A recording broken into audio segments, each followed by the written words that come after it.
Hi అండి. Welcome back to Kalagooragampa channel. నేను మీ వాసవి కాసన్నేని. ఈరోజు నా రెసిపీ వచ్చేసి కాజు టమాటో కర్రీ అండి. మనం జీడిపప్పుని నానబెట్టాల్సిన అవసరం కూడా లేదండి. నానబెట్టకుండానే అప్పటికప్పుడు చేసుకునే కర్రీ అండి. నాకైతే ఇలానే ఇష్టమండి. ఈ కర్రీ చూడ్డానికే కాదండి, తినడానికి కూడా చాలా టేస్టీగా ఉంటుంది. ఇప్పుడు దీని తయారీ విధానాన్ని చూసేద్దాం రండి. ముందుగా కడాయిలో ఆయిల్ వేసుకుని ఆయిల్ హీట్ అయిన తర్వాత జీడిపప్పుని దోరగా వేయించి తీసి పక్కన పెట్టుకోవాలండి.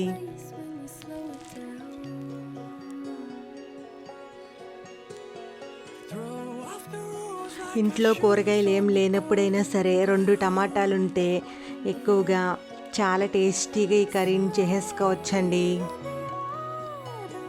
నేనైతే అప్పుడప్పుడు ఇలా చేస్తూ ఉంటానండి. నానబెట్టిన దానికన్నా కూడా ఇలా ఆయిల్లో ఫ్రై చేసుకుని కర్రీ చేసుకుంటే చాలా బాగుంటుందండి. ఒకసారి మీరు కూడా ట్రై చేయండి.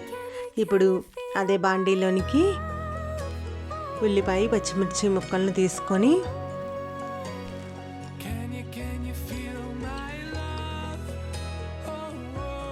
దోరగా వేయించుకున్న తర్వాత కాస్తంత జీలకర్ర, ఆవాలు, కరివేపాకు, ఎల్లుల్లిపాయలు వేసుకోవాలండి. పాత రోజుల్లో కర్రీని అన్నింటిని కలిపిన తర్వాత పొయ్యి మీద పెట్టుకునే వాళ్ళంటండి. ఇప్పుడు మనం పోపుల్ని మొత్తం ఫ్రై చేసుకున్నాక అప్పుడు కూర ముక్కలు వేసుకుని వేయించుకుంటున్నాము.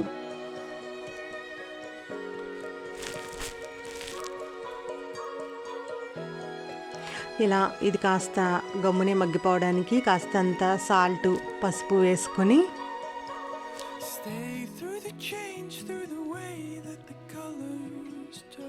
పది నిమిషాల పాటు మూత పెట్టుకుని ఉంచుకుందామండి.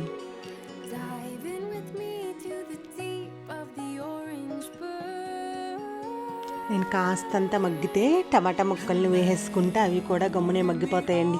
ఇదివరకటి రోజుల్లో టమాటాలు వేరు, ఇప్పుడు వేరు. ఇప్పుడు ఎంత మగ్గ పెట్టినా సరే అలానే ఉంటున్నాయి అన్నమాట. అందుకనే నేను ముందుగానే వేసేసుకుంటానండి కాస్తంత.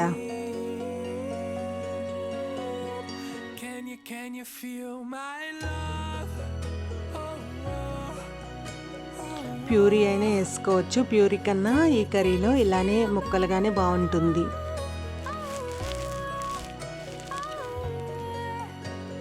ఇప్పుడు ప్లేట్ వేసుకొని మరొక 10 నిమిషాలు మగ్గనివ్వాలండి. ఇలా మగ్గిన ఈ కూరలోనికి ఈ జీడిపప్పుని కూడా వేసేసుకొని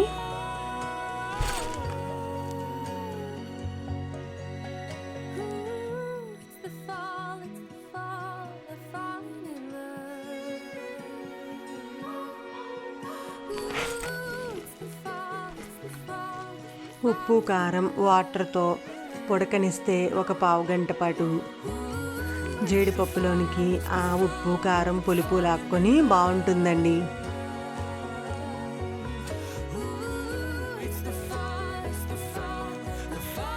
పచ్చి జీడిపప్పు అయితేనే తప్ప ఇలా మనం జీడిపప్పుతో చేసుకోవాలంటే ఇలా ఆయిల్లో ఫ్రై చేసుకుని అప్పుడు కూర వండుకుంటేనే టేస్ట్గా ఉంటుంది. ఒకసారి మీరు కూడా ట్రై చేయండి.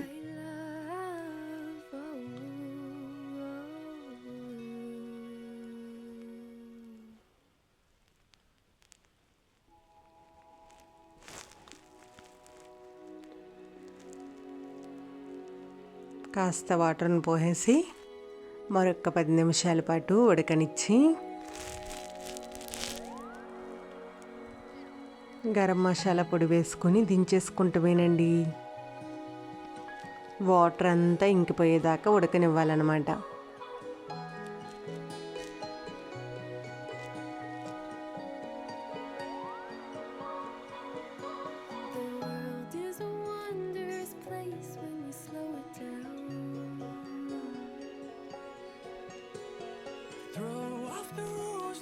Shoes on the golden ground.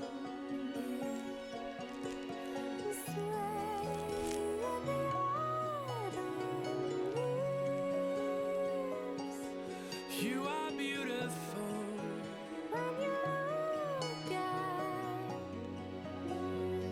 అంతే అండి. ఎంతో టేస్టీ అండ్ స్పైసీ అయిన కాజు టమోటా కర్రీ రెడీ. నా వీడియో కానీ మీకు నచ్చినట్లయితే లైక్ చేసి షేర్ చేసి సబ్స్క్రైబ్ చేసుకోండి. మళ్ళీ మరొక వీడియోతో కలుద్దామండి.